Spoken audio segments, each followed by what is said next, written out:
एक सही चल रहा है क्योंकि आज हम ले रहे हैं आपका चैप्टर नंबर 2 का रिवीजन मैराथन हो रही है भाई। जब we were talking about self and personality, chapter number 2 बहुत प्यारा चैप्टर है, बहुत प्यारा चैप्टर है। इसके अंदर दो शब्द आ रहे हैं, देखो, self and personality. Self and personality, what is self and what is personality if we say. So भैया सेल्फ होती है कौन हूं मैं, me, the me aspect of my self ऐसे लिखते हैं बचपन में, right. And then we have personality, मेरी पर्सनालिटी कैसी है, अगर मैं बोलने का तरीका, मेरे बाल कैसे हैं। हमने चैप्टर 1 के अंदर पर्सनालिटी की डेफिनेशन देखी थी, relatively enduring characteristics that makes us different या distinct from others, that is what are personalities. हमारी ऐसे कैरेक्टरिस्टिक्स जो हमारे साथ लंबे समय तक रहते हैं। सो कौन हूँ मैं, जैसे यहाँ पे इमेज में देख सकते हो। By the way these notes are from our very amazing book psychology MCQ study material by psychoprodigy. बहुत प्यारी बुक है, आप जाके अमेजोन पे खरीद सकते हैं। जस्ट गूगल कर लो अक्षत शर्मा, अमेजोन पे कर लो, या फिर आप साइकोप्रोडिजी लिख लो। दोनों केसेस में हमारी दोनों बुक्स आ जाएंगे, ठीक है। तो let's talk about self and personality. पहली बात, what is self, what is self. भैया सेल्फ को अगर हम डिफाइन करें, it is totality of an individual's conscious experiences, ideas, thoughts and feelings। अच्छा जी, टोटालिटी का मतलब है सम, यानी इन सब को अगर हम प्लस कर देना, इन सब का एक जो टोटल बन के आ रहा है, किस किस चीज़ का, conscious experience. What is conscious experience. अभी मैं क्लास ले रहा हूँ, मैं सामने धूप में बैठा हूँ, आसपास हवा चल रही है, these are my conscious experiences. Second, ideas, मैं क्या सोच रहा हूँ, मेरे थॉट प्रोसेसेस कैसे हैं, थॉट्स। एंड देन फीलिंग्स, मैं इस समय कैसा फील कर रहा हूँ। ये सब को अगर मैं प्लस करूँ ना, तब जाके एक चीज़ निकल के आती है, that is my self. About whom though, about whom, with regard to himself or herself, this is the biggest point। ये सारे conscious thoughts, experiences, ideas and thoughts, all of these need to be about my own self, himself or herself में it should be about myself, right। So totality of an individual's conscious experiences, ideas, thoughts and feelings regard to himself and herself। now let's talk about the other aspect। अरे वाह, 4 बच्चा आ गए, very good. कौन कौन है, hello hello कर दो, hello hello कर दो। चलो भाई आगे बात करते हैं, आगे बात करते हैं। दैट इज, एक सेकेंड रुको। So self as subject and object, बहुत इंपॉर्टेंट है ये। एमसीक्यू परस्पेक्टिव से इजी क्वेश्चन रिलेटिवली इससे बन सकता है, self as subject, self as object में से। What is self as object and what is self as subject. तो ऑब्जेक्ट कोई भी चीज ऐसी जो अफेक्ट होती है, विच गेट्स अफेक्टेड। जैसे ये देखो, ये लड़की स्केर्ड है, लेकिन हम स्केयर अपने आप नहीं हो जाते, किसी चीज की वजह से होते हैं। While self as subject is which does something, यानी डूअर ऑफ समथिंग, है ना। For example, I was scared, I was beaten, someone did something on the self, very important। मैं डर गया या मुझे डराया गया, that ghost scared me, I was scared लेकिन किसी की वजह से, तो उस चीज ने मेरे को स्केयर किया, right. So that is why it is self as object, क्योंकि ऑब्जेक्ट पे कुछ काम हो रहा है। अगर मैं कहूं आई स्टडी, तो I do something, self does something, तो self is a doer over here, that is why it is self as subject. While अगर मैं कहूं I was made to write the exam for 3 straight hours, तो मेरे को वो exam लिखना लिखवाया गया मुझसे, या I was force to do this, तो आपसे कुछ काम करवाया गया है। सिंस आपके ऊपर कुछ काम हुआ है या कुछ करवाया गया है, तो आप सेल्फ एज ऑब्जेक्ट हो जाते हो। बहुत अच्छा डिस्टिंक्शन आनी चाहिए इसके बीच में, इंपॉर्टेंट है। Then we talk about identity, then we talk about identity. ये आइडेंटिटी क्या होती है भैया। तो आइडेंटिटी है कि एक होती है self, that is my self. देन मेरी आइडेंटिटी सोशल एस्पेक्ट में, कि मैं इस दुनिया को, अपने आप को कैसे रिप्रेजेंट करता हूँ, उस रिप्रेजेंटेशन को हम क्या कहते हैं, आइडेंटिटी कहते हैं। ऑल राइट, तो यहाँ पे क्या क्या होती है, 4 प्रकार की एक बहुत इंपॉर्टेंट आइडेंटिटी है। सबसे पहली है पर्सनल आइडेंटिटी, सबसे पहली है पर्सनल आइडेंटिटी। पर्सनल आइडेंटिटी क्या होती है, एट्रीब्यूट्स। एट्रीब्यूट्स क्या होते हैं, ईदर ट्रेड्स और कैरेक्टरिस्टिक्स, दोनों नाम याद हो गए। ये अलग अलग सेम चीज के डिफरेंट डिफरेंट वर्ड्स है basically. So attributes of a person that makes him or her different from others, very important, that is what is personal identity। For example, if I say I am a teacher, so that is my personal identity on this channel। क्यों, क्योंकि it is making me different from you guys because you guys are students, right। तो ये मेरी personal identity हो गई। अगर मैं कहूँ I play guitar, I am a guitarist, I am a Hindu, so that becomes my personal identity right now।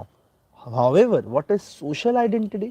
Social identity attributes of a person that links him to a social slash cultural group or are derived from him। For example, I am a Hindu, I am a Jain, I am a Buddhist, I am suppose a college student, तो again ये मेरी social identity कैसे, क्योंकि मेरे को एक social group से जोड़ रही है। Anything anything can become a personal identity और सोशल आइडेंटिटी डिपेंडिंग अपॉन आप किस सिचुएशन में। फॉर एग्जाम्पल, अगर आप कहते हो आई एम अ म्यूजिशियन अपनी क्लास के अंदर, तो that becomes your personal identity. क्यों? क्योंकि आप अपने क्लास के बच्चों से अलग हो। लेकिन सपोज आप जाते हो अपने म्यूजिक रूम के अंदर और आप कहते हो आई एम अ म्यूजिशियन, और बाकी वहां पे बचे हुए 10 बच्चे भी कहते हैं yes I too am a musician, तो तब वो आपकी पर्सनल आइडेंटिटी नहीं रहती, तब वो क्या बन जाती है? आपकी सोशल आइडेंटिटी बन जाती है, क्योंकि वो आपको लिंक कर रही है टू अ ग्रुप। हेलो खुशी जी, हेलो। हाँ जी, so it is linking you to a group of people, right? So that is why it is what? It is your social identity. So social identity, personal identity, any trait can change between it depending upon the situation, है ना? अगर आप अपने school में कहते हो कि I am a suppose डीपीएसाइड, जो भी होता है, तो आप डीपीएस के अगर बच्चे हो अपने स्कूल में कह रहे हो, that is your social identity. लेकिन अगर आप सपोज इंटर स्कूल कॉम्पिटिशन में गए हो, तब it becomes your personal identity, because it is making you different from other students, right? अच्छा, जैसे हमारे पास आइडेंटिटी के दो प्रकार है, personal identity, social identity, similarly हमारे पास सेल्फ भी है, social self and personal self. और इंपॉर्टेंट डिफरेंस है सोशल सेल्फ और सोशल आइडेंटिटी का, ये नहीं भूलना।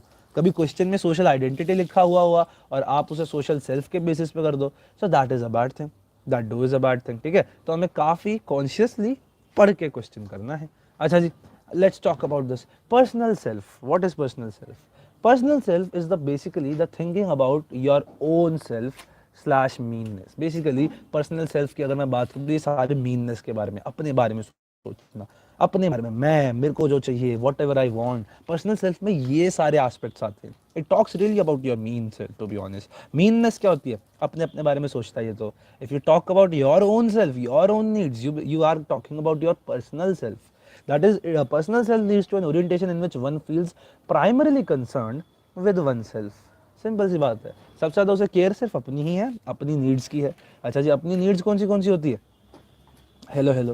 अपनी नीड्स होती है सोशल नीड्स और बायोलॉजिकल नीड्स। दो प्रकार की नीड्स हमारे पास, एक है सोशल नीड्स, एक है बायोलॉजिकल नीड्स। सोशल नीड्स को, बायोलॉजिकल नीड्स क्या? वही भूख प्यास रोटी कपड़ा मकान, है ना? ये सब आपकी बायोलॉजिकल नीड्स है, because you need them for survival. Social needs however you do not need for survival, yet you need them. That is personal achievement, personal freedom, personal comfort. ये सब क्या है? These are your needs. मैं चाहता हूँ यार मेरे को अचीवमेंट हो, मैं चाहता हूँ दुनिया मुझे जाने, मैं चाहता हूँ लोग मुझसे प्यार करें।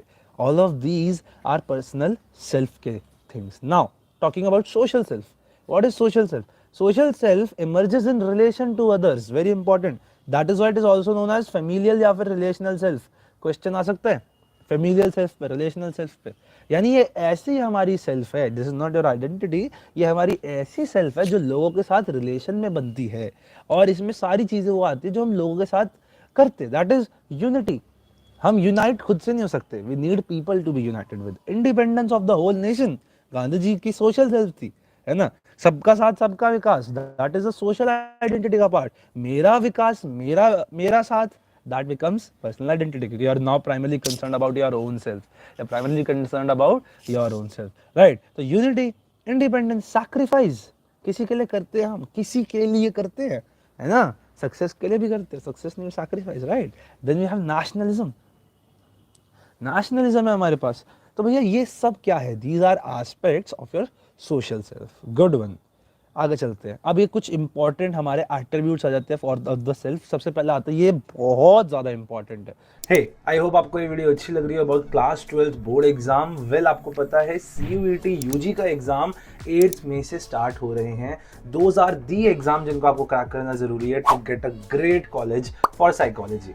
वेल, साइकोलॉजी डोमेन की the best classes are back again. 1 month crash course starting from 5th of April is from psychoprodigy. हमारे पिछले सालों में इतने सारे टॉपर्स रह चुके हैं in CUET and you can be one as well with my 1-to-1 guidance. आप हमारा अमेजिंग क्रैश कोर्स अभी ज्वाइन कर सकते हो, लिंक यहाँ पे for all the details. These are very important, like super damn important जो भी आने वाले। सबसे पहले self concept. What is self-concept? The way we perceive ourselves and the ideas that we hold about our competencies and attributes. Very important. Self-concept क्या होता है? The way we perceive ourselves, जैसे हम अपने आप को देखते हैं, and the ideas, क्या हम सोच रखते हैं अपनी competency यानी मेरी abilities और मेरे attributes या मेरे traits के लिए। क्या मेरे बाल जो काले हैं, क्या वो अच्छी तरीके से है, क्या वो बुरे हैं, है ना? क्या मेरा हाइट छोटी है, क्या ये एक अच्छा एस्पेक्ट है, बुरा एस्पेक्ट है? The way we perceive our self, क्या मैं अपने आप को एक अच्छा इंसान मानता हूँ, क्या मैं अपने आप को एक बुरा इंसान मानता हूँ? ये मेरी परसेप्शन है about my self. For example यहाँ पे देखो, बच्चों की परसेप्शन क्या है? आई एम अ मैथ पर्सन, यानी मुझसे मैथ होती है। I am not a math person, मुझसे मैथ्स नहीं हो पाती। ठीक है भैया, सो ये इनका हो गया। फॉर एनी एट्रीब्यूट एक पॉजिटिव सेल्फ कॉन्सेप्ट और एक negative. For example singing, I am a bad singer, I am a good singer. If you say I am a bad singer, तो आपकी कैसी है? पॉजिटिव सेल्फ कॉन्सेप्ट है, negative self concept है? It is a negative self concept कि I am a bad singer, I am a bad singer. वहीं if you say कि I am a good singer, then it becomes your positive, that means you are a good singer, यानी positive self concept है ना? तो इस चीज को समझेंगे कि पॉजिटिव सेल्फ कॉन्सेप्ट का मतलब ये होता है। चलो भाई, तो self concept, the way we perceive our self and the ideas we hold about our competencies. Then we have self esteem. What is self esteem? Self esteem is our judgement about our own value and self worth. Very important. Self esteem ये होती है हमारी judgement है किसके बारे में? हमारी खुद की कुछ वैल्यू के बारे में, कि क्या मैं वैल्यूएबल हूँ, क्या मेरे अंदर इतनी कहता है मेरी औकात है कि नहीं। तो अपनी औकात का जो जान पहचान है कि क्या मेरी वो उतनी एबिलिटीज हैं, क्या मैं उतना वैल्यूएबल हूँ, मेरी वर्थ क्या है। So that is what we have in self esteem. कई लोगों की जिनकी सेल्फ एस्टीम लो होती है, वो क्या कहते हैं, यार मैं तो किसी काम का नहीं हूँ, I am good for nothing, nobody likes me, I don't want to talk to people, ये कहते हैं वो। तो ये होता है आपका सेल्फ एस्टीम का पार्ट, है ना? अब सेल्फ एस्टीम बनती कैसे है? How do our parents affect our self esteem?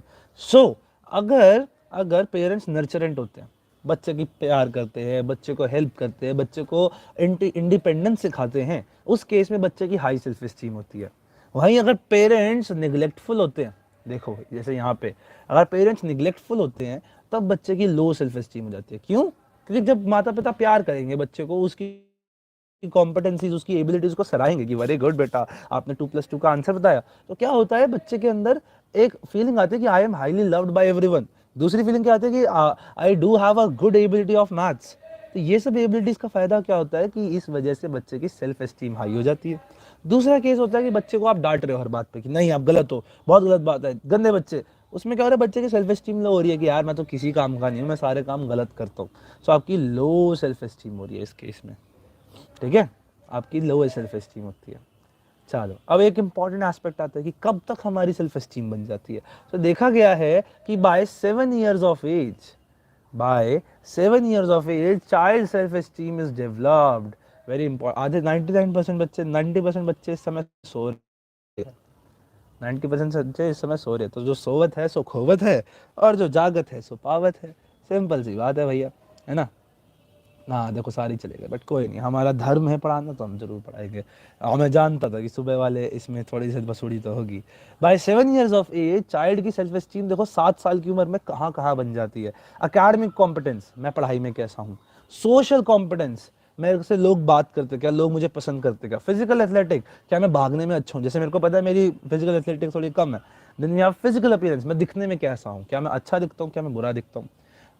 Does self esteem affect our behaviour? Surely yes. अगर आपकी सेल्फ एस्टीम लो होगी तो आप ऑब्वियसली न्यूरोटिक से रहोगे, आप बड़े इंट्रोवर्ट से रहोगे, है ना? For example high academic self esteem, अगर एक बच्चे को लगता है कि हाँ मैं कर सकता हूँ, it results in high academic performance. Very important. अगर आपको लगता है ना कि मैं कर सकता हूँ, मैं कर सकता हूँ, तो एक चीज याद रखना कि आप कर भी लोगे, कि आप कर भी लोगे। अगर आपको लगता है कि मैं कर सकता हूं, तो आप कर भी लोगे।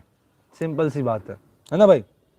सो high academic self esteem results in high academic performance. दूसरी बात, हाई सोशल सेल्फ एस्टीम, अगर आपको लगता है कि हाँ यार लोग मुझे पसंद करते हैं, तो एक्चुअल में लोग आपको ज्यादा पसंद करने लग जाएंगे। बताओ, that is so such a big social psychology का चीज।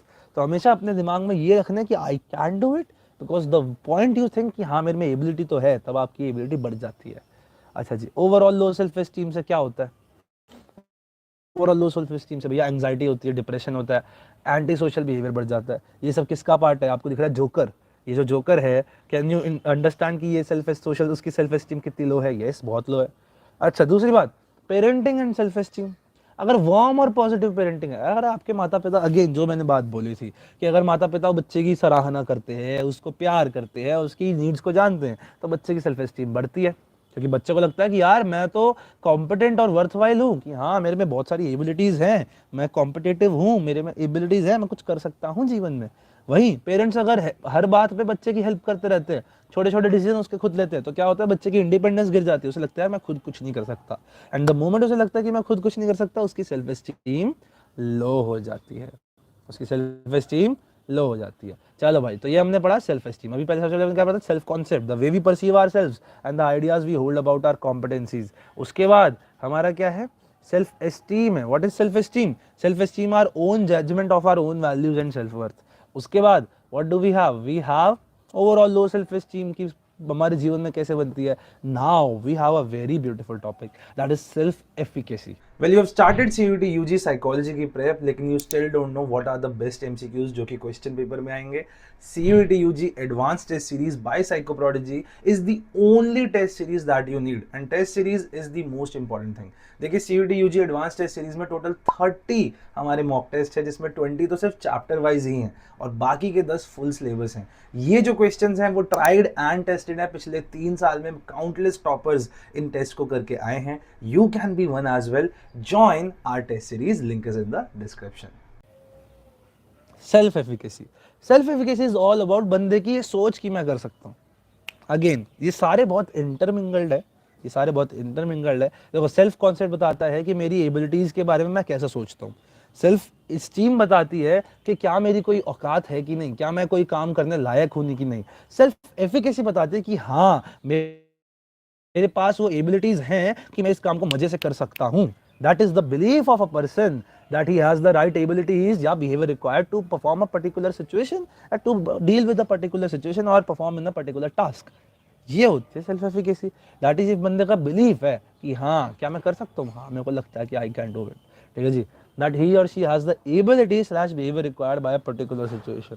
Now, high self efficacy of a person, अगर जिसकी हाई सेल्फ एफिकेसी होती है, ऐसे लोग सिंस उन्हें लगता है कि मैं कोई भी काम कर सकता हूँ, ये अपने एनवायरमेंट को बहुत ज़्यादा इन्फ्लुएंस करते हैं। ये अपने मुकद्दर के सिकंदर होते हैं। ये अपना चॉइसेस खुद करते हैं, ये अपने एनवायरनमेंट को खुद शेप करते हैं। उसके बाद ऐसे लोग बड़े लेस फियरफुल होते हैं, ऐसे लोग बहुत लेस फियरफुल होते हैं। दूसरी बात, एग्जाम्पल, लेस फियरफुल भी होते हैं और ये एक बार कोई चीज़ ठान लेते हैं ना तो उसे करके छोड़ते हैं। तो example, they are found quitting smoking the moment they decide. ऐसे लोग जिनकी हाई सेल्फ एस्टीम होती है, क्या होता है, द मोमेंट दे डिसाइड कि वो क्विट करना चाहते हैं smoking, they do quit it. और जो जो लोग हैं जिनका आज पेपर है बीएसटी का, मैं उन्हें दिल से कहना चाहूँगा ऑल द वेरी बेस्ट। आप लोगों ने बहुत मेहनत करी है, आपने बहुत ज़्यादा मेहनत करी है, तो उस मेहनत को वेस्ट नहीं करने का, अच्छे से पढ़ाई करने का और अच्छे से रिवाइज वराइज करके जाने का और अच्छे अच्छे नंबर लाने का, because you can do it. That is your self efficacy, that you do. आपको बिलीव होना चाहिए कि मेरे पास सारी एबिलिटीज़ है to score 40 out of 40 in any subject and in BST also, ठीक है। सो आई होप आपको मेरी बातें समझ आ रही है। चलो भाई, उसके बाद हाई सेल्फ एफिकेसी वालों का ये है भैया, जिस मोमेंट पे वो सोच लेते हैं ना, उसी मोमेंट पे काम आ जाता है। Self efficacy is based on Albert Bandura social learning theory, also known as observation learning theory. कैसे बेस्ड है? आपको ये पूरा चैप्टर हमारा देख सकते हो, ओरिजिनल एक्सपेरिमेंट का हमने क्यूआर कोड डाला है। दिस इज आवर बहुत ही pretty book that is in psychology study material by psycho prodigy. How to develop high self efficacy, कैसे डेवलप करें भैया? आर सोसाइटी और पेरेंट्स अगर वो हमारे पे ध्यान देंगे, अगर वो हमारी एबिलिटीज पे बिलीव करेंगे, तो हम भी बिलीव करेंगे, सेल्फ एफिकेसी बढ़ेगी। अगर हमारे पर्सनल पॉजिटिव एक्सपीरियंसेस होते हैं, this is what is very important. अगर आप मैथ्स में अच्छे अच्छे नंबर ला रहे हो, तो आपको पता है, आपको लगेगा कि मैं बोर्ड्स में अभी अच्छे नंबर ला सकता हूँ, है ना? क्योंकि अगर आपको लग रहा है तो आपको पता चल जाएगा कि आपके पास्ट अचीवमेंट्स ऑफ लाइफ है, तो आपकी सेल्फ एफिकेसी हाई। अनमोल जी, उसके बाद पॉजिटिव मॉडल्स ऑफ अचीवमेंट। आपने देखा यार, ये बंदा कर सकता तो मैं क्यों नहीं कर सकता? If he can, I too can. So these are some models. उसके बाद सेल्फ रेगुलेशन पे बात करते हैं। Self regulation is all about control, the control. तो self regulation, our ability to organize and monitor our own behaviors. Very important. Self regulation क्या होती है? Our ability to organize and monitor our own behaviors. हमारे ability, पहली बात तो अपने behaviour को ऑर्गेनाइज और मॉनिटर करना, पहली बात तो देखना कि मेरे बिहेवियर कैसे है, और दूसरी बात उसे ऑर्गेनाइज करना। फिर हाई सेल्फ रेगुलेशन वाले people being able to change our behaviour according to situational demands. कई लोग होते हैं ना सिचुएशन के साथ अडाप्ट नहीं कर पाते, जैसे वो काम करते ऐसे ही करते रहते हैं, बट कुछ लोग होते हैं उसके साथ चेंज होते जाते हैं। ठीक है जी। सूर्य प्रकाश मिश्रा जी, सर ये बीए के लिए है। देखो ये है तो अभी क्लास 12th के लिए, लेकिन ये सारे टॉपिक्स बीए में भी है। आपको सच बताऊं तो first year, second year, third year, masters में भी आ जाते हैं। ठीक है सूर्य जी, तो अगर आपको पढ़ना है तो श्योरली पढ़ो, बिकॉज ये आपको हेल्प तो करेगा। ठीक है, चलो। Are able to now change our behaviours according to situational demand. Then we have self control. Then we have self, अब देखो सेल्फ रेगुलेशन है, ability to organise and monitor. Self control क्या कहता है कि लर्निंग टू डिले। देखो self control यही तो होता है, अपने आप पे कंट्रोल रखना। ये देखो कितना कंट्रोल करे बैठा है डॉगी, कितना कंट्रोल करे बैठा है। तो self control is learning to delay और defer gratification of need. Delay मतलब थोड़ी देर बाद खा लूंगा, और डिफर का मतलब कि मैं खाऊंगा ही नहीं। तो सेल्फ कंट्रोल होता है। ये एक ऐसी चीज जिसमें आई लैक अ लॉट। सो उस लैकिंग को हमें ठीक करना है कि भैया हम अगर किसी चीज के लिए लैक कर रहे हैं तो हमें उसे काम को भी पूरा करना है। बेटा हमने सारी बुक सजेस्ट कर रखी है, आप हमारे चैनल पे जाओ, there is a whole video about it, there is a whole video about it. ठीक है जी। तो self control is learning to delay, बाद में खा लूंगा, या डिफर कि खाऊंगा ही नहीं, ग्रेटिफिकेशन ऑफ नीड्स। कैसी? ऐसी मजेदार नीड्स। फिर सेल्फ कंट्रोल के टेक्निक्स। अब देखो आपका फोन की एडिक्शन हो रही है सपोज, और आप जानते हो कि पेपर आ रहे हैं, मैं फोन छोड़ना चाहता हूँ, तो क्या करें? तो सेल्फ कंट्रोल टेक्निक्स लगाएं। कैसे होगा? ये बहुत अच्छा प्रोसीजर है। सबसे पहले ऑब्जर्व करो अपना खुद का बिहेवियर कि भाई मैं कर क्या रहा हूँ, मैं कितना टाइम वेस्ट कर रहा हूँ, क्या मैं बहुत सारा टाइम वेस्ट कर रहा हूँ, या मैं थोड़ा बहुत टाइम वेस्ट कर रहा हूँ, क्या मेरे टाइम वेस्ट को मैनेज कर सकता हूँ? तो ऑब्जर्व करो अपना behaviour, analyse how much time you are wasting. दूसरा सेल्फ इंस्ट्रक्शन। भैया खुद को फोर्स करो, खुद से बात करो, शीशे में खड़े होके खुद को समझाओ, बुक पे लिखो कि अभी तेरे को इतना टाइम पढ़ना है, तो do it, bloody do it. Then we have self reinforcement, that is reward yourself. जब कर लो ना तो खुद को रिवॉर्ड करो, लेकिन अगर नहीं करो तो पनिश भी करो कि भैया तूने नहीं किया, दिस इज बैड, और अब तेरी गलती हो रही है। ऐसे ऐसे you have to talk with yourself. ठीक है। सो इसके साथ हमने काफी जल्दी में एक बहुत मेजर टॉपिक को खत्म कर लिया। आई डिड नॉट फील कि ये इतनी जल्दी खत्म हो जाएगा। क्या बात है। Now let's talk about culture and self. Let's talk about culture and self. Culture and self में क्या है? There is boundary between self and others. यानी आप और आपका कल्चर कितना अलग अलग हो, और हर कल्चर के अंदर अंदर सेल्फ का जो पर्सपेक्टिव है वो कैसे है। तो ये all it talks about is boundaries between self and others. तो दो व्यूज है, एक है इंडियन व्यू, एक है western view. Indian view is all about हमारा सबका साथ सबका विकास और अपने बारे में भी सोचना। Western view is all about only अपने बारे में सोचना। ये थोड़े मीननेस की तरफ है। ये जो दो डायग्राम्स है वेरी इंपॉर्टेंट है। वेस्टर्न व्यू की बात करते हैं पहले। तो वेस्टर्न व्यू में क्या होता है, ये देखिए कि self and group exist as two different entities. ये देखो ग्रुप अलग है, सेल्फ अलग है, और इन दोनों के बीच में बहुत बड़ी डिस्टिंक्शन है। ये बहुत बड़ी डिस्टिंक्शन दोनों के बीच में। नो ब्रदरहुड, एवरीवन अलोन, सब अकेला चलो रे, सब इसमें अकेले हैं, कोई भाईचारा नहीं है। हमारे देश में तो फिर भी देखो कितना भाईचारा होता है, बट देयर इज नो भाईचारा here. Clearly fixed boundaries between self and group, very important. बहुत ही क्लियरली फिक्स्ड बाउंड्रीज होती है सेल्फ के बीच में और ग्रुप के बीच में। यानी ग्रुप अलग है और मैं अलग हूँ, इवन दो मैं ग्रुप का पार्ट हूँ, लेकिन मैं तब भी अपनी इंडिविजुअलिटी रखूंगा। That is members of group maintain their individuality.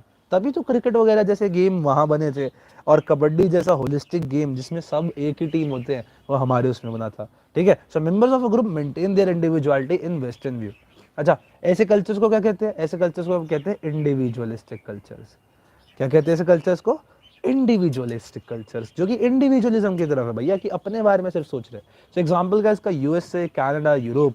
देखो जैसे को ट्रेड्स ऑफ इंडिविजुअलिस्टिक कल्चर बना रखे हैं हमने। अकेले रहते हैं, इंडिपेंडेंट होते हैं, सेल्फ सफिशिएंट होते हैं, किसी के साथ मिलते जुलते नहीं है ज्यादा। ग्रुप अलग है, मैं अलग हूँ, हम दो कंप्लीट डिफरेंट एंटिटीज है। Then we talk about Indian view. In Indian view there is no, देखो both remain in a state of peaceful coexistence, individual and group are not separated. देखो ये दो अलग एंटिटीज है, ग्रुप के अंदर individual है, और बाउंड्रीज फिक्स नहीं है, बढ़ते कम रहती है। That is shifting nature of boundary है बिटवीन सेल्फ एंड ग्रुप।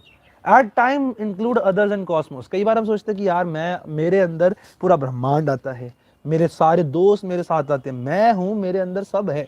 वहीं एक टाइम पे सिर्फ हम अपने बारे में सोचते हैं।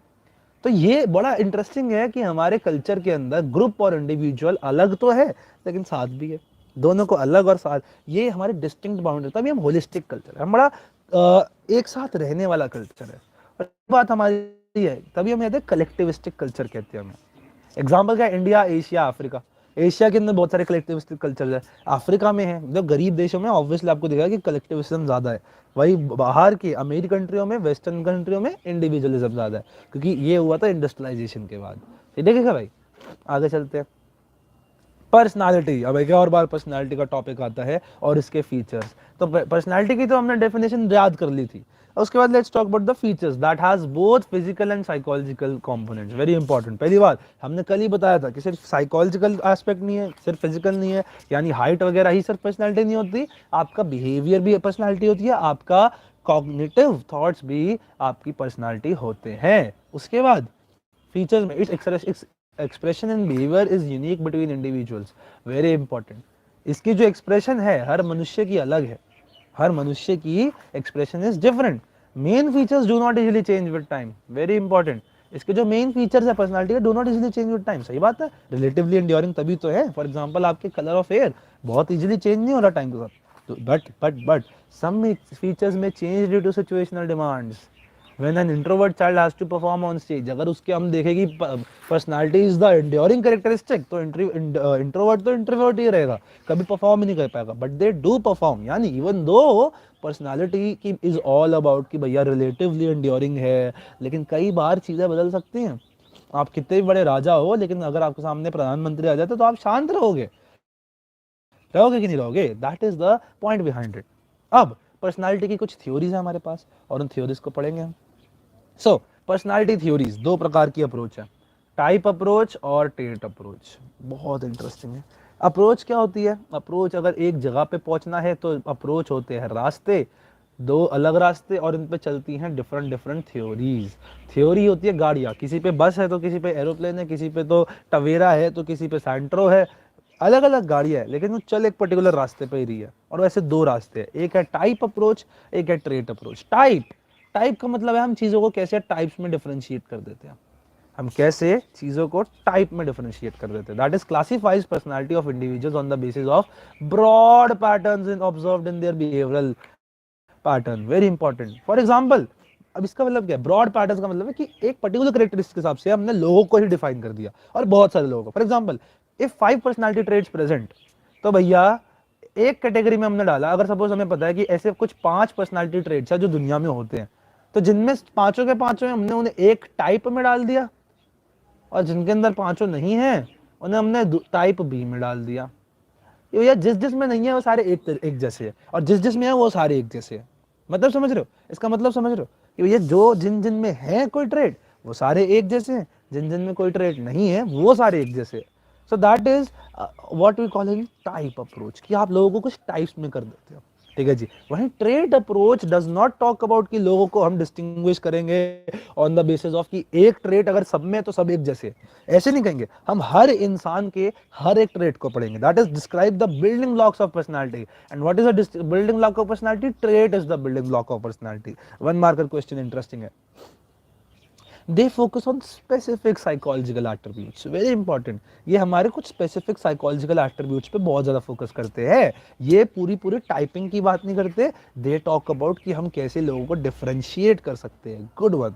एग्जाम्पल, राज है तो Raj is moody, aggressive, introvert, hates people, ये सब उसके डिफरेंट ट्रेड्स है, उन ट्रेड्स को डिस्क्राइब कर रहे हैं। ये देखो, without comparing him with others, without comparing Raj with others, we are actually describing his traits, right. That is what is happening right over here. और इसी को कहते हैं हम ट्रेट अप्रोच। टाइप अप्रोच कि राज है, सुमन है, अदिति है, इनमें से जो जो आज लंच लाया वो एक प्रकार के लोग हैं, जो जो नहीं लाया वो दूसरे प्रकार के, that is type approach. Trait approach कि सुमन अपने लंच में क्या लाई है, अगर राज लंच लाया है तो क्यों लाया है, अदिति लंच नहीं लाई तो क्यों नहीं लाई, ये सब होते हैं हमारा ट्रेट अप्रोच होती है। ठीक है भाई। लेकिन इसके अलावा एक और अप्रोच है, वन मार्कर में आती है, interactional approach, same as situationism है। That situational factors play an important role in determining our behaviour. Situationism वाली बात है, चैप्टर 1 के अंदर है। ठीक है जी, वहां से पढ़ेंगे। Well you want to make a career in psychology, लेकिन बहुत कंफ्यूज हो कि बीए साइकोलॉजी करूँ, बीएससी साइकोलॉजी करूँ, कौन से कॉलेज से करूँ। वेल मेरे टाइम पे भी ये सेम इशू था और कोई भी नहीं था मेरे को ये गाइडेंस देने के लिए। I had to find my own way, but you don't have to, क्योंकि मैं लेके आया हूँ आप लोगों के लिए अमेजिंग काउंसलिंग सेशंस, जिसमें आप 30 मिनट्स या 1 आवर के लिए मेरे साथ लाइव 1-to-1 बैठ सकते हो with your parent as well if they want to join in, and हम साथ में बैठ के डिस्कस करेंगे about your whole career in psychology. Is it best fit for you, what is the money that you can earn, कौन से college से करना चाहिए, और which kind of psychologist you can become. So if you want to get in a counseling session with me, link is down in the description and also in the comment section. अच्छा जी, कौन कौन देख रहा है इस समय? कौन कौन देख रहा है बताओ भाई? Who all are watching right now? I guess एक दो बंदे ही है, but I still wanna see कि कौन कौन है. हाँ जी. So थर्ड अप्रोच के बाद अब हम शुरू करेंगे टाइप्स ऑफ अप्रोचेस से. हेलो अनमोल, हेलो. मजा आ रहा है? समझ आ रहा है? Type approach theories. चलो भाई, अब बात करेंगे हम टाइप अप्रोचेस, और उनमें पहली थ्योरी आती है हिप्पोक्रेटिस की. पहली थ्योरी किसकी आती है? हिप्पोक्रेटिस की आती है. So Hippocrates was a Greek physicist. He was a Greek physicist. पहली बात तो ये है हिप्पोक्रेटिस भैया. कितनी एंशियंट समय की बात कर रहे हैं हम, जब टाइप अप्रोच ट्रेट अप्रोच शुरू भी नहीं हुई थी, तब इन्होंने लोगों की पर्सनालिटी को डिफरेंशिएट करने का एक तरीका सोचा था. किसने भैया? हिप्पोक्रेटिस ने. और इनसे पुराने भी हैं, और वो हमारे इंडियंस हैं. ठीक है, अभी आपको समझाऊंगा आगे. सो हिप्पोक्रेटिस ने क्या कहा कि भैया देखो, लोग डिफरेंट होते हैं, और इनके डिफरेंसेस जो हैं, हम लोगों के डिफरेंसेस को कैसे पता लगा सकते हैं? On the basis of the body humour which is dominant in them. The body humour which is dominant in them. अब ये क्या होता है? What is a humour?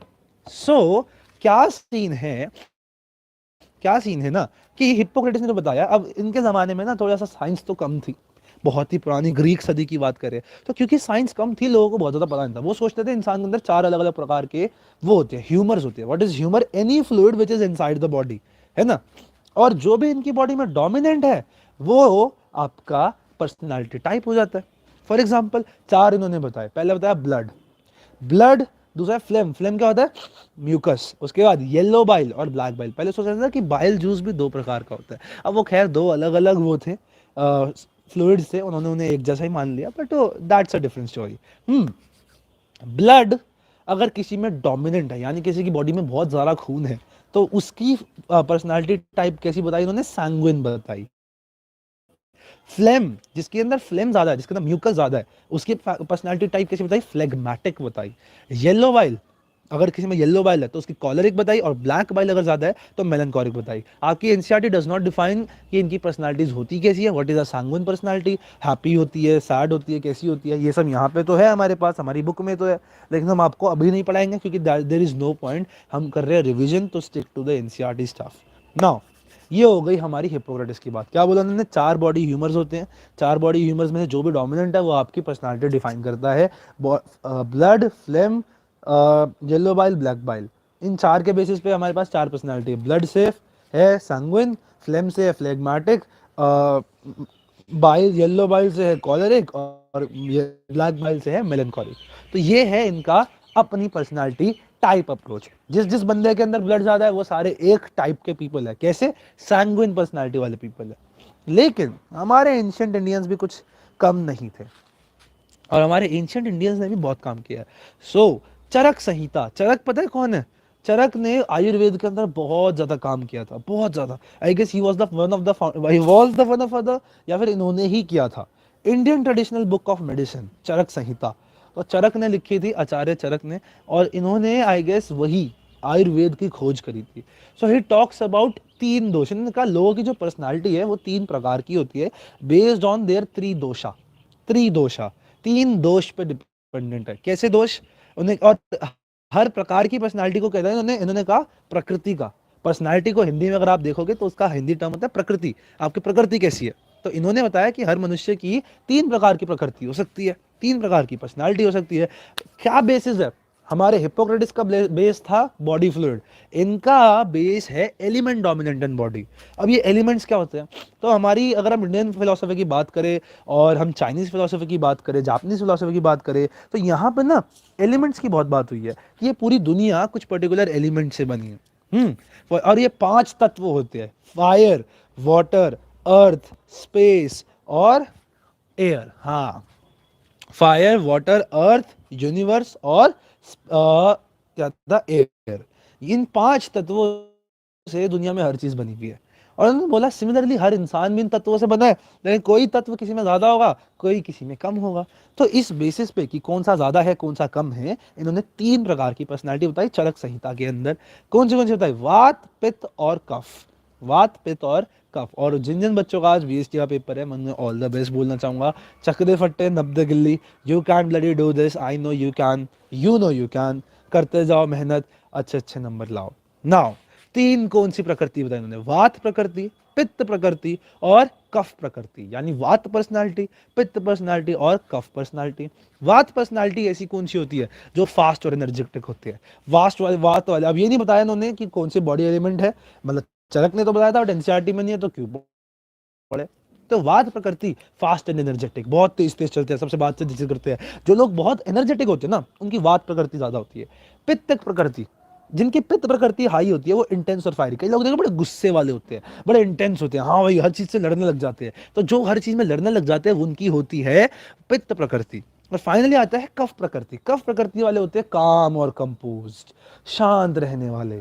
पित्त प्रकृति कफ प्रकृति के अंदर। तो वात इंटेंस, एनर्जेटिक एंड फास्ट। पित्त वाले इंटेंस एंड फायरी। कफ प्रकृति वाले काम एंड कंपोज।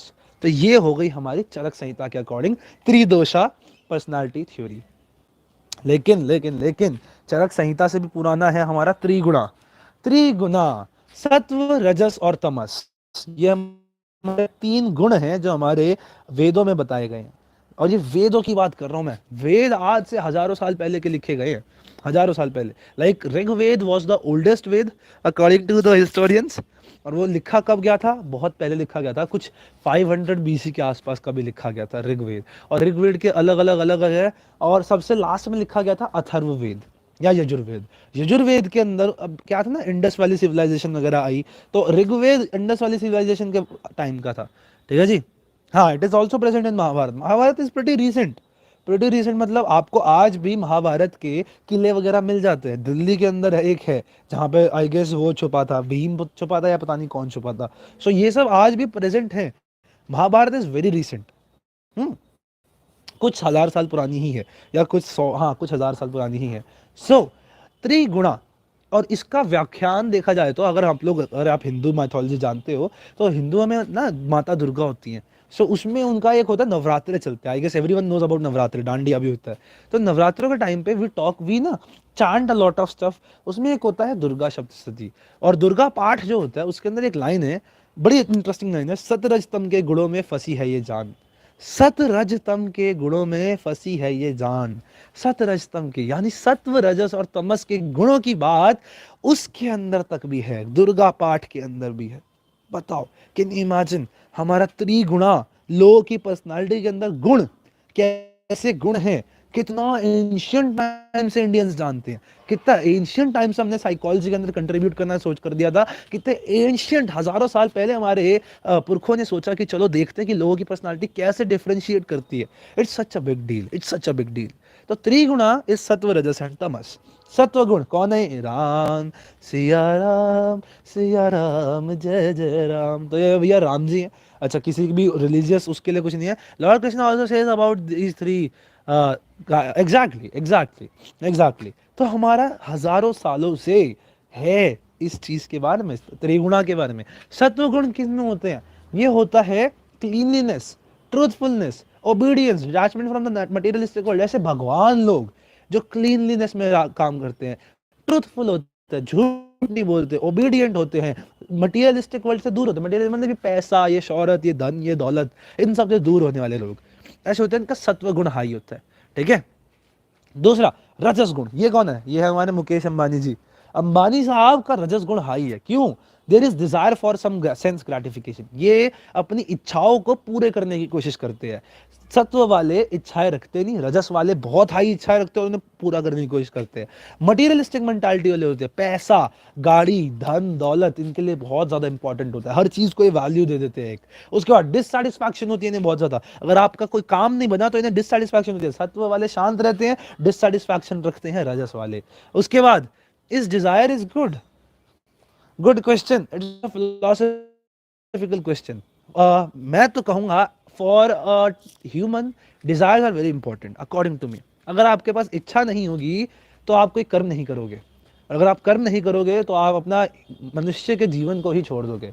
डिजायर देखो, भगवान भी, अब भगवान की क्या बात करनी, अगर आप हमारी माइथोलॉजीज को पढ़ रहे हो ना तो ध्यान से अगर आप पढ़ोगे, भगवान ये नहीं कहता, महाभारत में डज नॉट से कि do not have desires, it says do not have desires for sense gratification. रखो डिजायर, बट डिजायर रखो फॉर सेल्फ एक्चुअलाइजेशन। डिजायर रखो ये समझने के लिए कि मैं कौन हूं, मेरा पर्पस क्या है।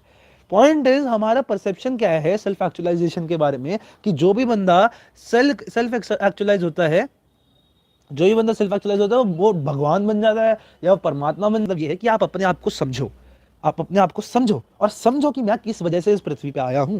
एंड व्हेन यू रियलाइज कि मैं किस वजह से पृथ्वी पे आया हूं और उस काम को करते हो, then you have the right desire to spread. For example, what is my desire? My desire to actually spread knowledge, that is my desire. If I do not have any desire I would not work. That is the point according to my philosophy. तो इच्छाएं रखना बहुत important है, लेकिन ऐसी इच्छाएं जो आपकी वांट्स हैं बट आपकी नीड नहीं है, वो गलत है। ऐसी इच्छाएं जो आपको काम करने से रोके, वो इच्छाएं गलत है। यानी desire for sense gratification is good to an extent, but it is not good for the fact कि भैया आपको डिस्ट्रैक्शन हो रही है। उसका materialistic mentality, dissatisfaction, envy, jealousy, इन लोगों से इच्छा वो होती है, घृणा होती है कि इसके पास ज्यादा कैसा कैसे है, इस पर मेरे से ज्यादा कैसे रिसोर्सेज है, ये सब। उसके बाद तमस गुण, ये तमस में कौन है? यह है रावण। तो रावण बहुत ज्यादा था तो सात्विक मनुष्य, लेकिन होते होते होते होते होते वो तामसिक गुणों में पहुंच गया। तामसिक गुण क्या होते हैं? ये सारे गंदे गुण, anger, arrogance, laziness, depression, feeling of helplessness, unhygieneness. हमारे तभी पुराण, हमारे तभी वेद कहते हैं कि hygiene is very important in life. क्यों it is very important in life? Because एक हाइजीनिक बंदा सत्व गुणों के पास जाता है, उसकी बॉडी अच्छा फील करती है, वो काम अच्छे करता है। एक अनहाइजीनिक इंसान जो रोज नहाता नहीं है, अपना कमरा गंदा रखता है, जहां खाया उसका सामान वहीं छोड़ देता है, मक्खियां भिन आ रही है उसके कमरे में, वो तामसिक गुणों की तरफ जाता है, नेगेटिव वाइब्स बनती हैं, the vibes become negative. So it does happen and that is why tamasic guna are so bad for a person. तो आपको कैसे सात्विक गुणों में जाना है? Do opposite of tamas. Simple बात है, एंगर मत रखो, एरोगेंट मत हो, लेजीनेस में मत मरो। भैया laziness is one of the biggest enemy of yours. सबसे बड़ा एनिमी हमारा लेजीनेस ही होती है। मैं डाइट नहीं कर रहा था, मैं तुम्हें बता दूं, मैं आलसी हो रहा था कि मैं डाइट नहीं करूंगा, I am getting really fat, तो that is my laziness and laziness is my enemy. और अगर कोई मेरे को समझा भी रहा है कि आपको डाइट करनी चाहिए और वो आपसे आपके लिए अच्छा सोच रहा है, तब भी क्योंकि आप तामसिक गुणों में आप गलत सोचते हो उस बंदे के बारे में कि यार ये तो ऐसा कुछ नहीं है, मैं तो पतला हो जाऊंगा, क्या बात है, but that is wrong, that is really wrong. What you need to do is go away from laziness. Laziness से दूर भागो तो आप तामसिक गुणों से दूर भागोगे, सात्विक गुणों में जाओगे। That is our Indian mythology, but that is so good कि हमारी एनसीईआरटी भी पढ़ाती है उसे। अगली टाइप अप्रोच पे आते हैं। अगली टाइप अप्रोच दी थी शेल्डन साहब ने। अगली टाइप अप्रोच किसने दी थी? शेल्डन साहब ने। शेल्डन साहब ने कहा कि भैया ना बॉडी ह्यूमर ना anger comes from not fulfilment of your desire. देखो ये एंगर कम्स फ्रॉम एनीथिंग, मैं बताता हूँ। Anger comes from lack of knowledge, anger comes from lack of control over your senses, anger comes from anything. सच बात यह है, गुस्सा उसी को आता है जिसके पास या तो अज्ञान होता है या उसके पास अशांति होती है। एक शांत मनुष्य, एक हैप्पी मनुष्य आपको गुस्से में नहीं दिखेगा, क्योंकि उसके पास राइट नॉलेज है, उसके पास राइट रिसोर्सेज है, उसके पास राइट एबिलिटीज है। जिनमें ये तीनों में से कुछ नहीं होता वो एंग्री ही होता है। वो दूसरों में अपनी गलतियों का फॉल्ट निकालने की कोशिश करता है। हम कहते हैं ना वो आगे जाके attribution of cause, attribution of cause is a big thing in आगे के चैप्टर्स। जब वो पढ़ेंगे तो आपको समझ आएगा। What is real knowledge? Anmol ji, what is real knowledge? There is nothing real knowledge भैया। एवरी कौन सी रियल नॉलेज भैया? आपको पढ़ाई नहीं आती तो आपको गुस्सा आएगा लोगों पे, आप अज्ञानी हो। अज्ञानी कौन होता है? जिसको पहली बात तो दुनिया की अकल नहीं है, जिसको आम मनुष्य की अकल नहीं है, जिसको ये नहीं पता कि मैं कौन हूं, जिसको ये नहीं पता ये दुनिया क्यों है ना? That is the real knowledge. Real knowledge वो होती है, रियल नॉलेज आपको जीवन से मिलती है, वो किसी किताब में नहीं मिलेगी, मिलेगी तो समझ नहीं आएगी। रियल नॉलेज वो होती है ये समझना कि आप कौन हो, मैं इस दुनिया में क्यों हूं, ये दुनिया क्यों है, क्या मेरा काम है, क्या मेरा पर्पस है। The one who does not know his purpose will live a dissatisfied life, और डिससैटिस्फैक्शन लीड्स टू एंग्रीनेस। तो उससे दूर रहने के लिए अपने आप को समझना सबसे इंपॉर्टेंट है, ठीक है। चलो भाई नेक्स्ट पे आते हैं, शेल्डन साहब। शेल्डन साहब ने बड़ी इंटरेस्टिंग दी थी, different personalities based on body types दी। उन्होंने कहा कि भैया ना ह्यूमर ना एलिमेंट, मैं बात करूंगा लोग दिखते कैसे, जैसे मैं हूं मोटा, you can see I am pretty मोटा। सो इन्होंने 3 प्रकार की बॉडी टाइप्स बताई, एंडोमॉर्फिक, मीजोमॉर्फिक, एक्टोमॉर्फिक। कौन सी बताई? एंडोमॉर्फिक, मीजोमॉर्फिक और एक्टोमॉर्फिक बताई। एंडोमॉर्फ कैसे याद करोगे? एंडो ऑस्मोसिस होता है। एंडो ऑस्मोसिस एक तरीका होता है जिसमें क्या होता है कि प्लांट का जो सेल है, प्लांट का जो सेल है इसके अंदर जब पानी जाता है, इसके अंदर जब बहुत सारा पानी जाता है तो ये प्लांट का जो सेल है स्वेल हो जाता है, और स्वेल होके ये फैट हो जाता है, राउंड हो जाता है। और सिंस ये हो जाता है दैट इज इसके अंदर एंडो ऑस्मोसिस हुआ है, एंडो ऑस्मोसिस हुआ है। सो एंडो ऑस्मोसिस को कैसे लोगे? एंडो मतलब एंडोमॉर्फिक, एंडो ऑस्मोसिस में कोई चीज फैट हुई थी तो एंडोमॉर्स होते हैं fat, soft and round, very important. तो ये होते हैं एंडोमॉर्स होते हैं फैट, सॉफ्ट एंड राउंड। उसके बाद अब इनकी ये तो हो गई इनकी बॉडीली कैरेक्टरिस्टिक्स। अब हम जानना चाहते हैं कि भैया इनकी पर्सनालिटी कैसी होती है।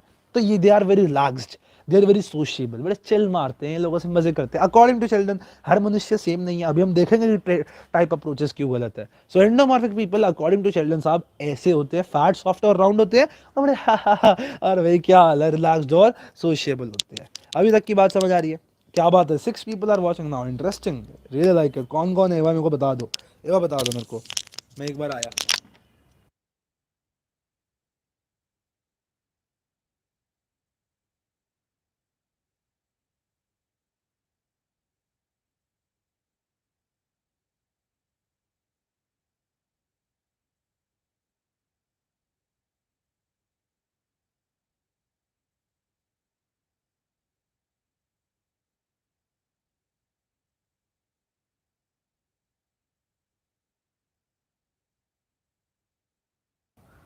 अमंगलहारी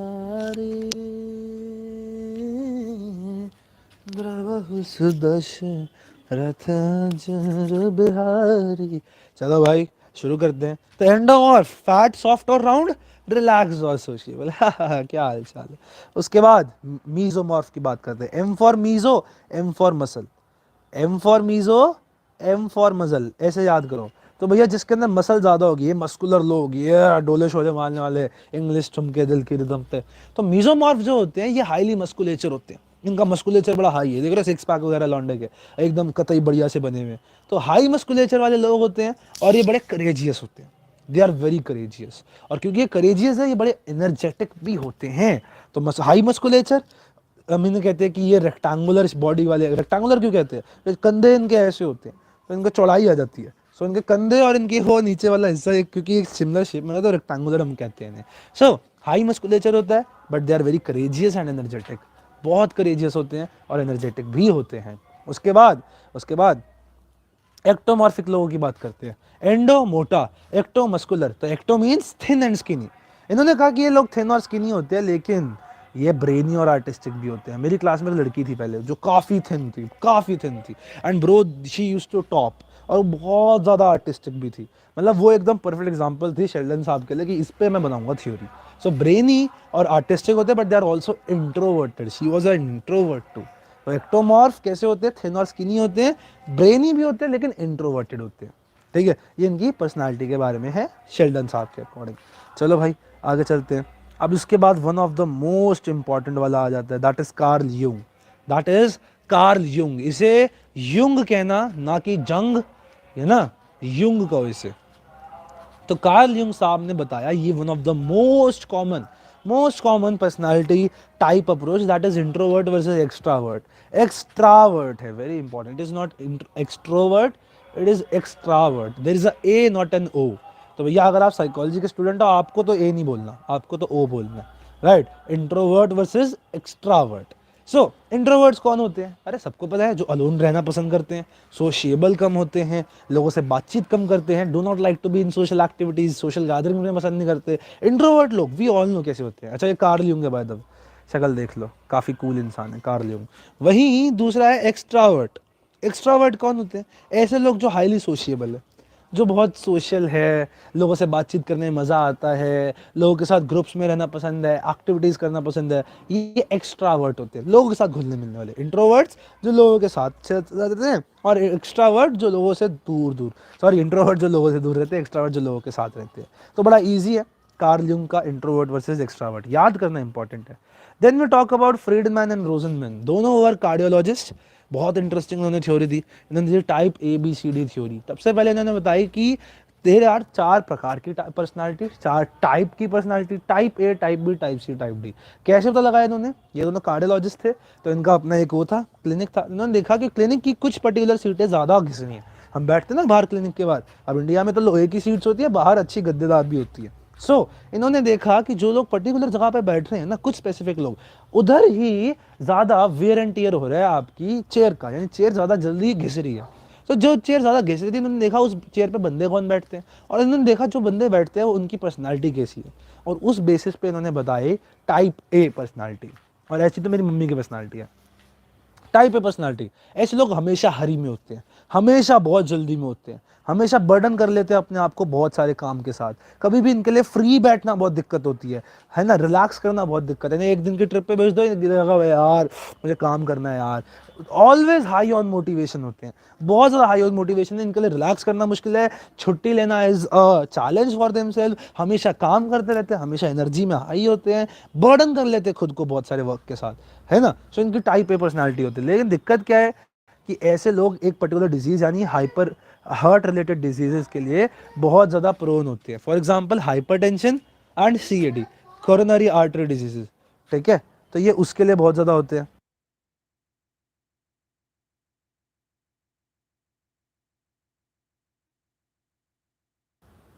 सो they are prone to heart related disease, very important. ये किसके रिलेटेड डिजीज के लिए? हार्ट रिलेटेड डिजीज के लिए बड़े प्रोन होते हैं। इनमें हाइपरटेंशन, हाइपरटेंशन होता है BP की बीमारी हो गई, कोरोनरी आर्टरी डिजीज कोलेस्ट्रॉल वगैरह की, ऐसी बीमारियां होने के इन्हें चांसेस ज्यादा होते हैं टाइप ए।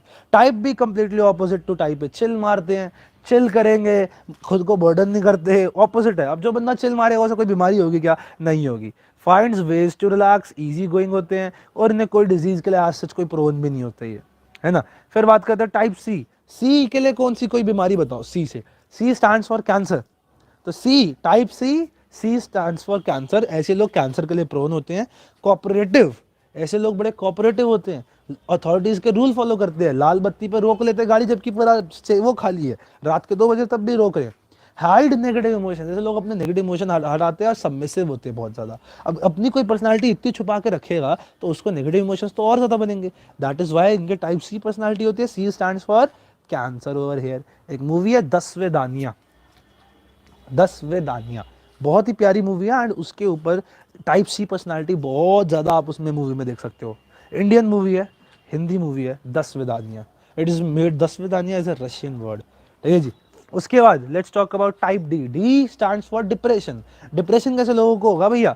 जो ग्लूमी पर्सनालिटी है, जिनकी जिनकी फियरफुल पर्सनालिटी, हमेशा छुपे छुपे रहते हैं, घुले घुले रहते हैं, फियरफुल होते हैं बहुत ज़्यादा, वरीसम होते हैं, हमेशा बहुत वरी करते हैं ये, है ना। ऐसी पर्सनालिटी वाले लोगों को टाइप डी पर्सनालिटी में कैटेगराइज किया, और इनको डिप्रेशन भी हो सकता है, इन्हें डिप्रेशन भी हो सकता है। ग्रेट ग्रेट ग्रेट, 4 लोग स्टिल आर वॉचिंग नाउ। एक चीज़ बताओ मेरे को कि ये टाइप अप्रोच की दिक्कत क्या है? टाइप, आप कौन सी टाइप की पर्सनालिटी हो? पहले तो मेरे को ये बताओ, which type of personality are you? बताओ।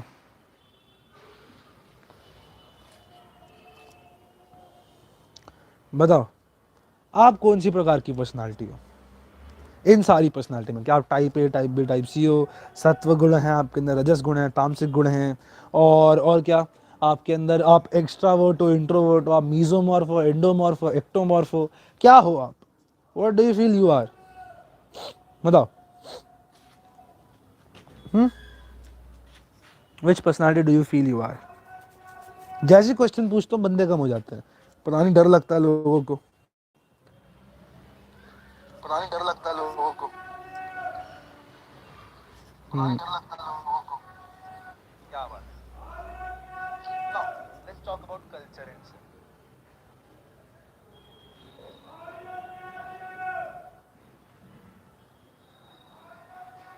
लिटरली आलू प्याज लो आ रहा है। भाई नहीं लेने आलू प्याज भाई तेरे, आने तो।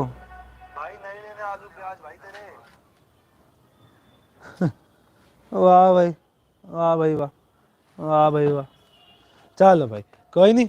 भाई मैं अपने हिसाब से बताऊं, I am somewhat of a type A personality, थोड़ा बहुत मैं एक्सट्रावर्ट भी हूँ। दिक्कत देखो टाइप्स ऑफ पर्सनालिटी की है, टाइप अप्रोच की, कि हर मनुष्य एक जैसा नहीं होता। हर मनुष्य टाइप ए पर्सनालिटी के सारे करेक्टर्स में हो सकता है वो एनर्जेटिक हो, ऑलवेज हरी में रहता हो, अपने आप को प्रॉब्लम में डाल देता हो, लेकिन वो बड़ा ग्लूमी हो, बड़ा डिप्रेसिव हो, बड़ा फियरफुल हो। तो टाइप ए और टाइप डी एक साथ है, ऐसा तो हम नहीं कर सकते। तो हर बंदे के अंदर एग्जैक्टली वही कैरेक्टरिस्टिक्स हो, that is a little difficult, and that is why type approaches are criticised also, कि भैया ये थोड़ा सा ना ज्यादा हर मनुष्य को एक चीज में करते हैं, लोगों के ट्रेट अलग होते हैं। चलो भाई, उसके बाद आगे चलते हैं। Let's talk about trait approach. Let's talk about what, let's talk about trait approach. Trait approach का भैया पायनियर कौन है? गॉर्डन आलपोर्ट साहब है, वेरी इंपॉर्टेंट। ये गॉर्डन आलपोर्ट है, शक्ल देख लो। गॉर्डन आलपोर्ट साहब is known as the pioneer, मतलब महारथी ट्रेट अप्रोच का। सबसे ज्यादा इन्होंने काम किया ट्रेट अप्रोच के ऊपर। Now he talked about 3 types of traits. Gordon Allport ने क्या कहा? 3 प्रकार के ट्रेड्स के ऊपर इन्होंने काम किया। कौन से? अब देखो आगे हम ट्रेट अप्रोचेस में आ चुके हैं, टाइप अप्रोच खत्म हो चुकी है, अब हम एक एक ट्रेड को डिफाइन करेंगे। गॉर्डन आलपोर्ट ने 3 प्रकार के ट्रेड बताए, कार्डिनल ट्रेड, सेकेंडरी ट्रेड और सेंट्रल ट्रेड। कार्डिनल ट्रेड एक ऐसा ट्रेड होता है, ऐसे एक जनरलाइज, हाईली जनरलाइज डिस्पोजिशन, यानी present in every aspect of one's life. ऐसी चीज जो आपके जीवन में हर एक क्वेश्चन के लिए, हर एक सॉल्यूशन में, हर एक चीज के अंदर it is present, it is present. इतना ज्यादा हाईली जनरलाइज है, मतलब आपके जीवन में हर जगह है। For example indicates the goal around which the one's whole life seems to revolve. Very important.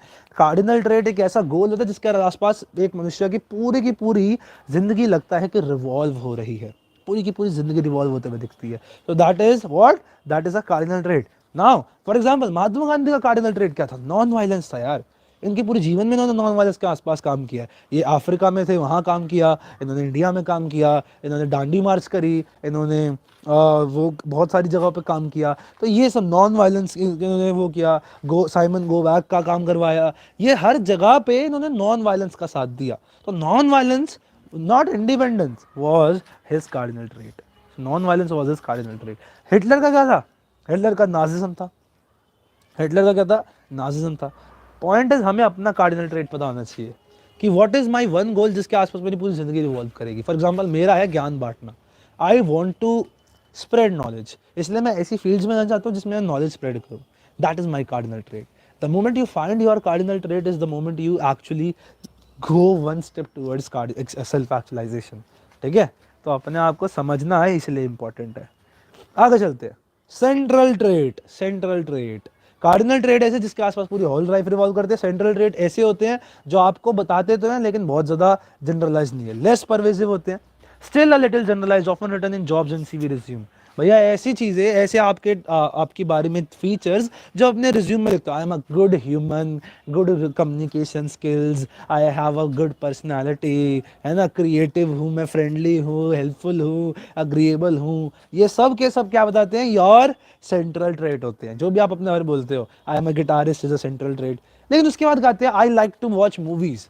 This is not a central trait, this is a secondary trait. It is the least generalise. इसका कोई आपके जीवन में बहुत ज्यादा फायदा नहीं है। If you don't like to eat टिंडे, इट डज नॉट मैटर।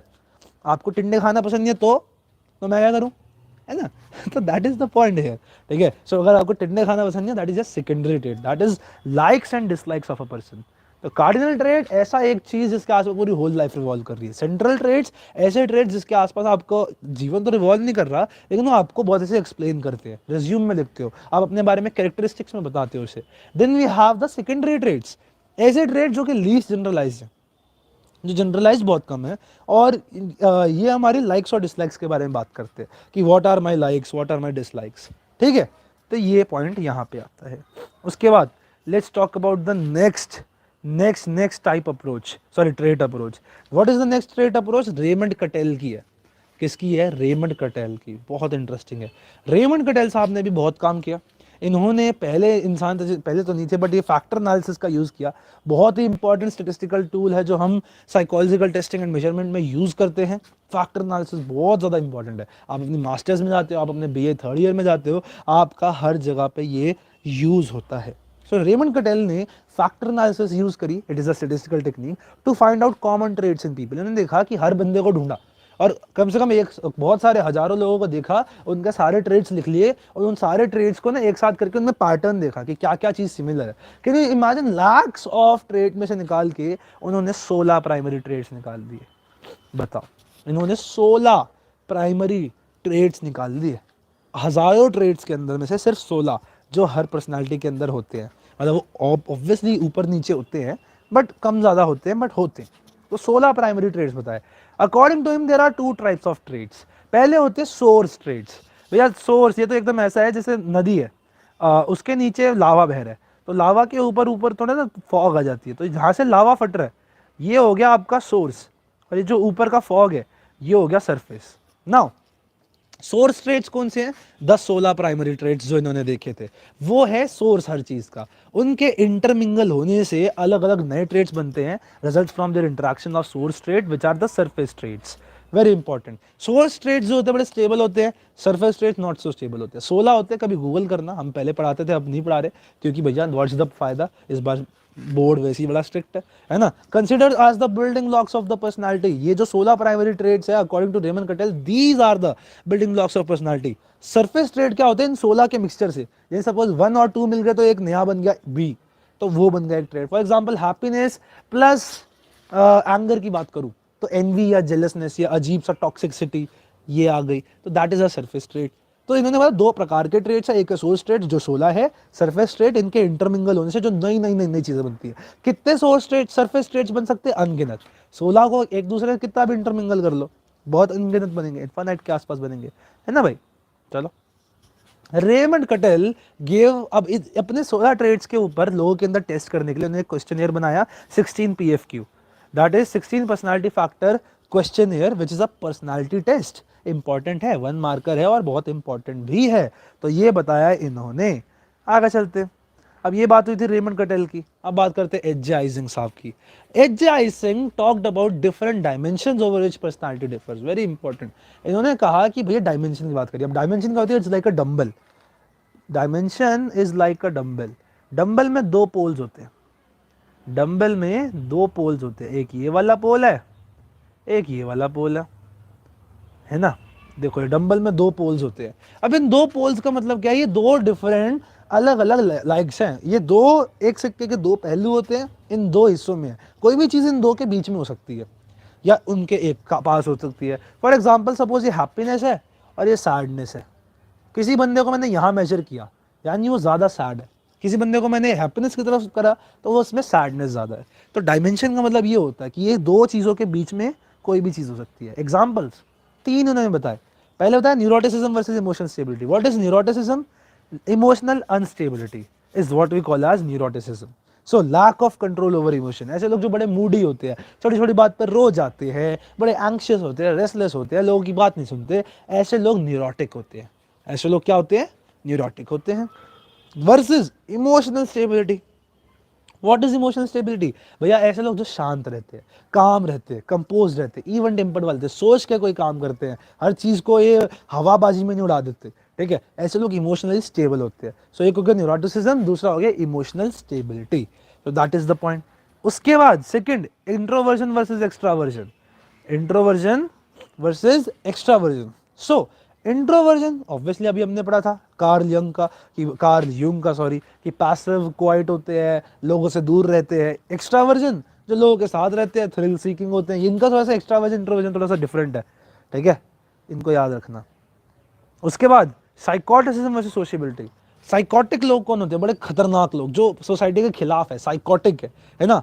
ये होस्टाइल होते हैं, ईगोसेंट्रिक होते हैं। ईगोसेंट्रिक मतलब दूसरों के ओपिनियन नहीं समझते, मैं हूं तो मैं हूं, दूसरों की बात मेरे को समझनी नहीं। एंटी सोशल होते हैं, सोसाइटी के खिलाफ होते हैं, लोगों को मारने का कोशिश करते हैं, होस्टाइल होते हैं। सो ये साइकोटिक होते हैं। सोशिएबल लोगों के साथ घूमते हैं, अच्छे से बातचीत करते हैं, लोगों के पर्सपेक्टिव समझते हैं, ये होती है सोशियबिलिटी। अच्छा, इन 3 डायमेंशंस को मेजर करने के लिए उन्होंने EPQ बनाया था।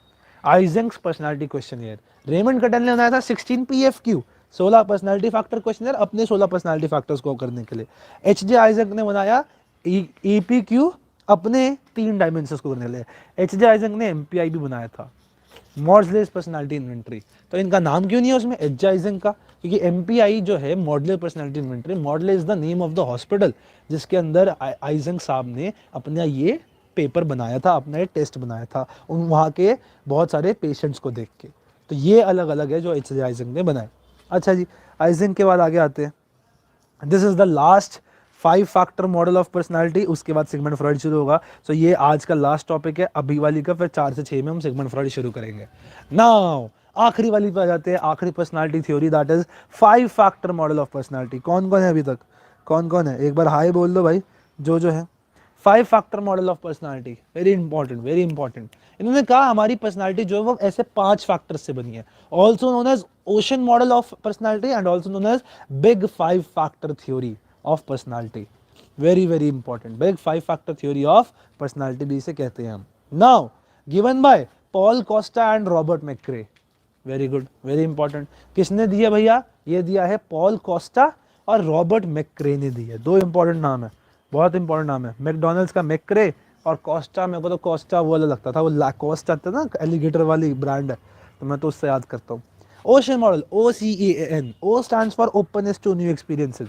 Again this is dimension. कोई बंदा ज्यादा ओपननेस टू न्यू एक्सपीरियंस है जिसमें, तो वो चैलेंजेस लेगा, इमेजिनेटिव होगा, वो क्यूरियस होगा नई नई चीजें जानने के लिए, नई नई चीजें समझने की कोशिश करेगा। वहीं जो लोग स्कोर लो करेंगे ओपननेस टू न्यू एक्सपीरियंस, वो रिजिड होंगे, अपने जीवन में जो उन्हें आता है बस उसमें रहना चाहेंगे, है ना, उससे आगे नहीं बढ़ेंगे, उसी चीज में फोकस करते रहेंगे, नए एक्सपीरियंस चाहिए ही नहीं। सी कंसाइंडियसनेस, ओशन का सी स्टैंड्स फॉर कंसाइंडियसनेस। कंसाइंडियस मतलब ऐसे लोग जो कोई भी काम को हार्ड वर्किंग तरीके से करते हैं, अचीवमेंट ओरिएंटेड होते हैं, ऐसे लोग जो कोई भी, कंसाइंडियसनेस में कंसाइनमेंट आ जाता है। कंसाइनमेंट मतलब कोई भी काम जो आपको मिला है, तो जो भी काम आपको मिला है ना, अगर आप उसे शिद्दत से करते हो तो आपकी कंसाइंडियसनेस हाई है।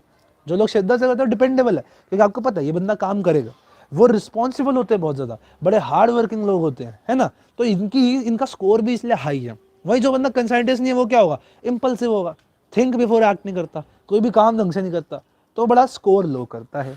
ई stands for extraversion, E stands for extraversion. Extraversion क्या होता है भैया? अभी अभी पढ़ा था हमने, जो बंदा एक्स्ट्रावर्ट होगा वो एक्स्ट्रावर्जन होगा, जो लो करेगा वो इंट्रोवर्ट होगा। अग्रीएबलनेस, अग्रीएबलनेस होती है कि आप किसी कितने ज्यादा फ्रेंडली हो, कितना ज्यादा लोगों की बात मान लेते हो कि हाँ हाँ हाँ सही कह रहे हो आप, सही बात है, सही बात है, हाँ जी आई एग्री, ठीक है जी। भैया I am currently to do psychology not for me but for people, can I do और नॉट, आई नेवर स्टडी। बेटा एक तो साइकोलॉजी की स्पेलिंग ये नहीं होती, ये फिस्कोलॉजी नहीं होती बेटा, साइकोलॉजी की स्पेलिंग, साइकोलॉजी होती है साइकोलॉजी। अगर ना मिले तो ये देखो, साइकोप्रोलॉजी का साइको है ना, तो साइकोलॉजी। अगर आप क्लास 11th में, तो वेरी गुड, आप हमारे क्लास में आके पढ़ रहे हो, I am really surprise about that, ठीक है। Now can you do it? I have to do psychology not for me but for people, can I do और not? Not for you but for people, मतलब आप अच्छा लोगों की help करना चाहते हो, surely you can do it. There are lot of videos on our channel जो आपको इस बारे में गाइड कर रही हैं, क्या आप लोगों की मदद कर सकते हो, for sure. Psychology is all about helping people mentally. Doctor आपको बॉडी के लिए देखता है, हम लोगों के दिमाग को देखते हैं। So yes, we can surely help the society, we can surely help people out, that's a great initiative you can take in your life. तो yes absolutely you can do it. और 11वीं के बच्चे हो, मेरे पास भी पीसीबी थी, PCB with psychology थी बट मेरे पे, ठीक है। तो इंटरेस्टिंग है, साइकोलॉजी पढ़ते रहो, हमारे चैनल पे आते रहोगे, देखते रहोगे तो और मजा आएगा, है ना। तो अभी तो आपको देखो कितना सारा ज्ञान फ्री में मिल रहा है जो क्लास 12th का है। जो अगर आप अगले साल साइकोलॉजी लेते भी हो, चूज भी करते हो, तो आप हमारी क्लासेस जरूर ज्वाइन कर लेना, बहुत ज़्यादा हेल्प होगी। अगर आपका बेस नहीं भी है तो भी बेस बन जाएगा, ठीक है। Yes you can do it. आगे जाके बीए साइकोलॉजी करो, बीएससी साइकोलॉजी करो, एमए करो, काउंसलिंग करना चाहते हो तो सीधा लग जाओ। But does India have psychology BSc good colleges? हाँ जी, it does have some BSc good colleges. आपको थोड़ा सा सर्च करना पड़ेगा। हमारे आप जाओगे psychoprodigy.in के ऊपर जाओगे तो वहाँ पे आपको ब्लॉग्स मिल जाएंगे बीएससी के गुड कॉलेजेस के, ठीक है। अच्छे अच्छे भी हैं, काफ़ी मेजर क्राइस्ट के अंदर आई गेस बीएससी है ना। बट बीएससी ना करो तो बेटर है। अब मैं जानता हूँ आपका पर्सपेक्टिव है, साइंस वाले बच्चे हैं बीएससी करना चाहेंगे, मैं बीएससी के चक्कर में मर रहा था, लेकिन कुछ खास नहीं है बीएससी। और सच बात बताऊँ तो एक आप अपनी उसके पीछे ही मर जाओगे। किसके पीछे? आप बस अपनी इमेज के पीछे। तो इमेज के पीछे ना ही मरो तो ज़्यादा बेटर है। Simply go for what is better for you. BA psychology is a great course, और अब तो एनईपी भी आ चुकी है। It is bring research in BA psychology. तो there is no such point कि आप बीए के ऊपर बीएससी चूज़ करो। हाँ, घर वालों को बोलने में बस अच्छा लगता है, ठीक है। Yes, you can do it, you can do BA. I am doing my BA, right? So yes, you can do your BA. Now आगे चलते हैं ओशन मॉडल में, ठीक है जी। Deepanshu Bhattacharya, I am only PCB. It's okay, आप अगले उसमें 12th में जाके आप अप्लाई कर लो कि मैं साइकोलॉजी भी लेना चाहता हूँ, ठीक है। पढ़ने की टेंशन मत लेना, हमारी क्लासेस ज्वाइन कर लेना। तो अगर टीचर ना भी पढ़ाए तो हम तो है ही, ठीक है। अच्छा जी, मैंने क्या किया? I am doing my bachelors in psychology. I am doing my bachelors in psychology Deepanshu ji. I am in second year और मेरे पेपर आ रहे हैं, है ना भाई। फिर 6 महीने बाद मतलब मेरा नेक्स्ट सेमेस्टर शुरू हो जाएगा, उसके बाद मेरा थर्ड ईयर आ जाएगा, फाइनल ईयर।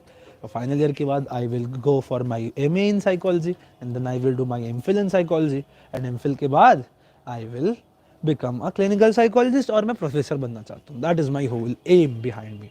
अग्रीएबलनेस, आप लोगों की बात मानते हो तो हाँ हाँ, बड़े हेल्पफुल होगा। एक बंदा जो सबकी बात मानेगा, भाई काम कर देगा, हाँ भाई कर दूंगा, ठीक है। All the best, thank you बेटा, थैंक यू। नाउ कोऑपरेटिव होगा ऐसा बंदा, लोगों की मदद करने वाला, फ्रेंडली है, हाँ भाई अच्छी बात है, केयरिंग है। भाई जो लोगों की मदद कर रहे हो, अग्रीएबल होता है, केयरिंग, हेल्पफुल, सपोर्टिव सब होता है। लेकिन जो बंदा अग्रीएबल नहीं है, बड़ा हॉस्टाइल है। ऐसे लोगों से मिला है जो आपकी बात नहीं मानते, किसी की बात नहीं मानते, बड़े मनूस लोग होते हैं वो, है ना, पागल लोग होते हैं, बड़े सेल्फ सेंटर्ड लोग होते हैं, बड़े कमीने होते हैं, है ना, अपनी अपने बारे में सोचते, लोगों के बारे में सोचते नहीं। तो ओशन में OCEAN बचा है, एन इज फॉर न्यूरोटिसिज्म। अरे न्यूरोटिसिज्म मतलब क्या है? जो बंदा in speed psychology in India, अच्छा जी, स्प्रेड बेटा, स्प्रेड, ठीक है। श्योरली श्योरली, हमारा साइकोप्रोलॉजी ज्वाइन करो भाई। We have a lot of courses for you guys, we have a lot of internship for you guys. आप आओ, you can bring a positive change. अभी तो हम बहुत सारा काम करने वाले हैं इसी फील्ड में, आगे बताता हूँ। न्यूरोटिसिज्म, स्कोर हाई करोगे तो आप न्यूरोटिक हो जाते हो। न्यूरोटिक मतलब इमोशनली अनस्टेबल, ऊपर पड़ा था। स्कोर लो करोगे तो आप इमोशनली स्टेबल होगे, सिंपल सी बात है। ओशन मॉडल भी हमारा यहाँ पे खत्म होता है और आज का लाइव लेक्चर अभी वाला एंड्स ओवर हेयर, ठीक है। या काफी खराब लिख रहा हूँ, बेटर लिखता हूँ उनको। चलो, तो यहाँ पे एंड हो रखा है हमारे चैप्टर का, नॉट चैप्टर का ऑब्वियसली, बट आज अभी वाले लाइव स्ट्रीम का। अब मिलेंगे आपसे 4 से 6 वाले उसके अंदर, जिसमें हम सिगमंड फ्रॉइड के आगे सारा का सारा चैप्टर पढ़ेंगे।